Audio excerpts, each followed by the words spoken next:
नमस्कार विद्यार्थी मित्रांनो, ग्रो अकॅडमी या युट्यूब चॅनलवर तुमचे मनापासून स्वागत आहे।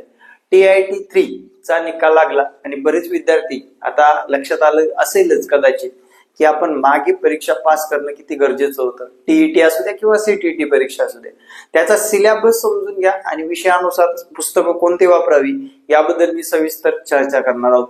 15-20 दिवस अभ्यास करून आपण शिखर गाठू शकत नाही, तर आपल्याला एक प्रॉपर गायडन्स पाहिजे, प्रॉपर अभ्यास पाहिजे, त्याला पुस्तकाची जोड लागते। आता विद्यार्थी मित्रांनो, आमच्यासारखे युट्यूबर किंवा आमचे यासारखे क्लासवाले गायडन्स करतायत, मेरिट वाढत चालले। मागच्या TIT2 च्या तुलनेमध्ये TIT3 मध्ये जबरदस्त मार्क घेणाऱ्या विद्यार्थ्यांची संख्या वाढलेली आहे। जवळपास 40-50 हजार विद्यार्थ्यांनी 50% पेक्षा जास्त मार्क घेतले। तुलनेने TIT2 मध्ये मार्क कमी होते, पण त्यांचा विचार करता मार्क वाढले म्हणजे आपण लागलोच असं नाहीये। लक्षात घ्या, आपल्याला जागा किती येतात, जागानुसार आपलं मेरिट ठरतं। TIT5 चा फायदा काय होतो या व्हिडिओमध्ये पाहणार आहोत। सर्वात प्रथम विचारात घ्या मित्रांनो, तर पहिली गोष्ट म्हणजे आपल्याकडे झडपीच्या शाळा जास्त आहेत, 1 ते 5 सर्वाधिक जागा येतात। लक्षात ठेवा, सर्वाधिक जागा येतात 1 ते 5।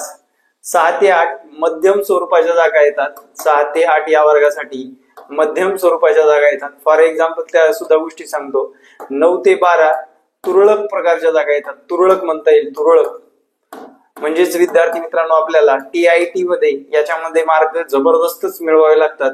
यावेळेस तर 150 सुद्धा क्रॉस होण्याची शक्यता नाकारता येणार नाही, कारण आणि जर विचारात घेतलं 1ली ते 8वी या वर्गासाठी कंपल्सरी तुम्हाला TET फर्स्ट आणि सेकंड पेपर पास होणं गरजेचं आहे। फॉर एक्झाम्पल जर समजा याला 10,000 जागा आल्या, तर याला मध्यम म्हणजे अर्ध्याच जागा येतात, 5,000 जागा येतात, आणि याला मित्रांनो डायरेक्ट 1,500 ते 2,000 जागा येतात, म्हणजे 2,000 जागा पकडून चालू 2,000 जागा येतात।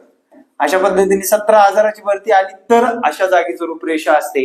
आणि आपल्यातलं भरपूर असं प्रमाण आहे परीक्षा आल्यावर नंतरच अभ्यास करायचो, आणि आमच्यामध्ये सुद्धा क्लासवाल्यांचं बी असं आहे की परीक्षा डिक्लेअर झाल्यानंतरच क्लास सुरू करायचे। विद्यार्थी मित्रांनो, इथे कुठेतरी खोडा असणं गरजेचं आहे।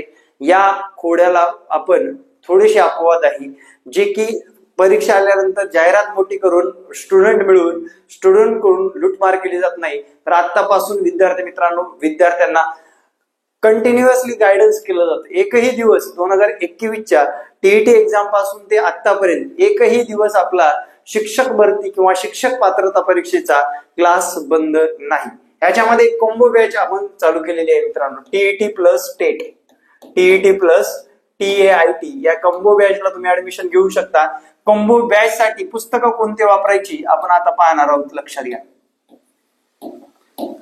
हा संपर्क क्रमांक, हा माझा व्हॉट्सअप आहे।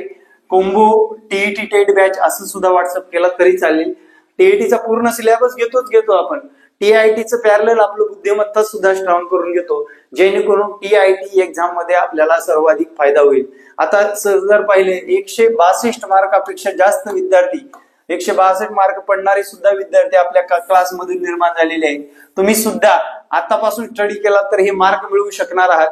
आता कॉम्पिटिशन वाढलेलं दिसलं असेल तुम्हाला TIT3 मध्ये, आणि ज्या लोकांनी त्याचं दुर्दैव लक्षात घ्या 2017, 2022 आणि 2025 याचा विचार करता त्याला अजून सुद्धा 100चा आकडा ओलांडता आला नाही, त्याने डायरेक्ट हे क्षेत्र सोडून जायचंय। लक्षात घ्या, गरजच नाही तुमची खरं तर या क्षेत्राला, कारण तुम्ही अभ्यास करताय कधी, जाहिरात आल्यानंतर 15 दिवस, कसं शक्य आहे मित्रांनो? त्यासाठी बुक लिस्ट खूप मॅटर करते।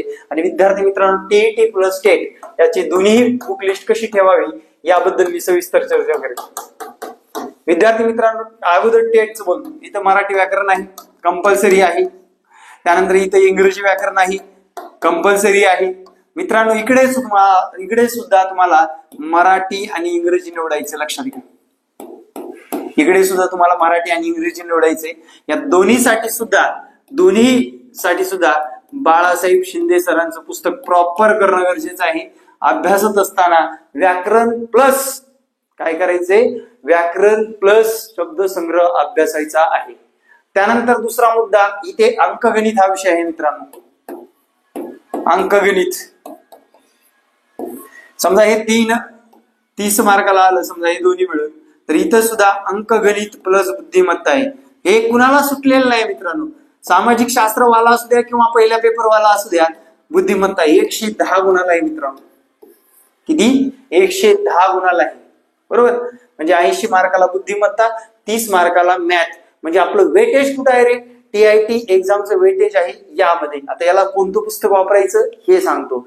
याला दोन्ही पुस्तकं फक्त मित्रांनो पंढरीनाथ राणे सरांचं पुस्तक वापरा मित्रांनो. मॅथचं असू द्या किंवा रिझनिंगचं प्रॉपर तुम्हाला करणं गरजेचं आहे. तेवढं पुस्तक कम्प्लिटली व्यवस्थितरित्या करायचं आहे बस. आणि आमच्या सारख्या लोकांचा फायदा करून घ्यायचा. मी स्वतः प्रॉपर मॅथ शिकवतो, एकदम शॉर्टकट मध्ये व्यवस्थितरित्या विद्यार्थ्याच्या ब्रेन मध्ये जाईल असं शिकवतो. त्यामुळे विद्यार्थी मित्रांनो, कमी फीस मध्ये जास्त फायदा करून घ्यायचा असेल आतापासून या विषयाचे क्लास लावणं गरजेचं आहे. त्यानंतर CDP बालमानसशास्त्र, खूप मोठा प्रॉब्लेम. इथं सुद्धा बालमानसशास्त्र आणि इथं सुद्धा 30 गुणाला आहे आणि या ठिकाणी सुद्धा 30 गुणाला आहे. तर विद्यार्थी मित्रांनो, फडके प्रकाशन शिक्षणशास्त्र 11वी 12वी हे दोन्ही पुस्तकं तुम्हाला रेफर करणं गरजेचं आहे. फडके व 11वी 12वीचं पुस्तक रेफर करणं गरजेचं आहे. जशाला तसे TIT ला सुद्धा आणि TET ला सुद्धा याच्यातून मार्क आलेले किंवा प्रश्न आलेले आहेत आणि ते पुस्तकं तुम्हाला रेफर करता आलं तर तुमचा फायदा तिथे जास्त होणार आहे. त्यानंतरचा मुद्दा आहे मित्रांनो परिसर अभ्यास. परिसर आणि सामाजिक शास्त्र एकत्रित करतो आणि विज्ञान. मॅथ घेतले म्हटल्यावर विज्ञान. आता विज्ञानवाल्याला 30 गुणाला विज्ञान आहे, सामाजिक शास्त्र 60 गुणाला आहे, परिसर 30 गुणाला आहे. म्हणजे तुमचा पहिला पेपर असेल तर तुम्हाला परिसर अभ्यास असेल. दुसरा पेपर सोशल सायन्सचा, ज्यांचं BA झालेलं आहे त्यांना सोशल सायन्स मध्ये असेल. ज्यांचं सायन्स बॅकग्राऊंड आहे त्याला मॅथ सायन्स असेल मित्रांनो, किंवा BCom बॅकग्राऊंड असणाऱ्या. तर याचं पुस्तक कोणतं कोणतं वापरायचं मित्रांनो? कम्प्लिटली आपल्या नोट्स वापरला तर तुम्हाला जास्त फायदा होईल.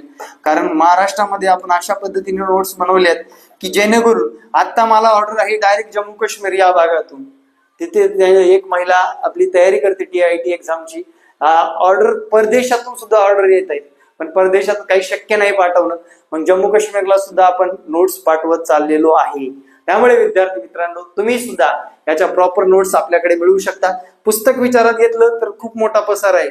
इथं जर म्हटलं मी 8वी 9वी 10वी या विषयाचं विज्ञानाचं पुस्तक वाचा म्हणेल डायरेक्ट. इथे 5 ते 10 पर्यंत सर्वच पुस्तकं वाचा. भूगोल, इतिहास, त्यानंतर सोशल सायन्स, भूगोल, इतिहास, नागरी प्रशासन वगैरे वगैरे, पंचायत राज वगैरे याच्यावर परिसर अभ्यासामध्ये व सामाजिक शास्त्रामध्ये तुम्हाला काय दिसून येतात? गुण आलेली म्हणजे प्रश्न आलेले दिसून येतात.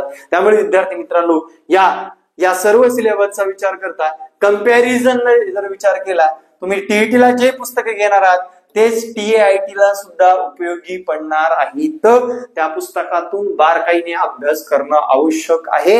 आणि विद्यार्थी मित्रांनो, माझं सोशल सायन्स आहे, मला मॅथचा अभ्यास करायचीच गरज नाही किंवा रिझनिंगचा अभ्यास करायचीच गरज नाही, अशा विद्यार्थ्यांना TIT परीक्षा देत असताना मॅथचा जो काही आपला ड्रॉबॅक आहे तो दिसून आलेला दिसतोय. आणि सामाजिक शास्त्राचं मॅथ सायन्सच्या तुलनेमध्ये म्हणजे सोशल सायन्स वाल्यांच्या तुलनेमध्ये सामाजिक शास्त्र व मॅथ सायन्स यांचा विचार करता सोशल सायन्स म्हणजे सामाजिक शास्त्र यांचं मेरिट हाय लेवलला गेलेलं दिसतंय. जागा कमी आलेल्या दिसतात आणि यांच्या जागा जरा सर्वसाधारण चांगल्या आलेल्या दिसतात. त्यामुळे विद्यार्थी मित्रांनो, तयारी करत असताना आज या क्षणापासून तुम्हाला व्यवस्थितरित्या आगामी परीक्षेसाठी तयारी करणं आवश्यक आहे. आपला संपर्क दिलेलाच आहे. ज्या विद्यार्थ्यांना शक्य नाही त्यांनी लाईव्ह शक्य नाही त्यांना रेकॉर्ड सुद्धा दिलं जाते. रेकॉर्ड सोबत मित्रांनो त्यासोबत तुम्हाला नोट्स सुद्धा प्रोव्हाइड केल्या जातात. क्वेश्चन पेपरचं अनालाइज केलं जातं. मागच्या पेपरमध्ये कसे प्रश्न विचारले जातात ते सुद्धा अनालाइज केलं जातं. आणि विद्यार्थी मित्रांनो, सर्वात कमी यशाची हमी या तत्वावर चालू केलेली आपली कमीत कमी फीसला बॅच चालू झालेली आहे. ज्या विद्यार्थ्यांना हवी आहे त्या विद्यार्थ्यांनी मला या संपर्क क्रमांकावर संपर्क साधावा. आणि तुमच्या काही समस्या असतील तर मला 1-2 वाक्यामध्ये सांगू शकता, जेणेकरून तुम्हाला व्हॉट्सअपच्या माध्यमातून त्या समस्येवर निराकरण सुद्धा करू शकतो.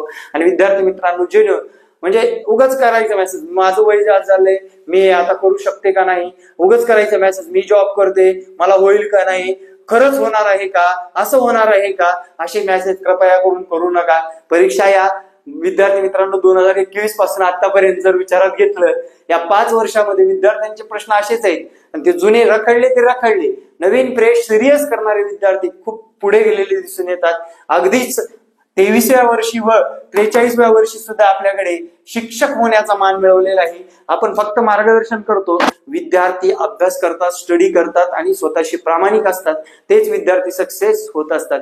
Thank you very much. जय हिंद मित्रांनो, भेटू नेक्स्ट व्हिडिओ मध्ये. जय हिंद, जय महाराष्ट्र. धन्यवाद. भेटू नेक्स्ट व्हिडिओ मध्ये. धन्यवाद.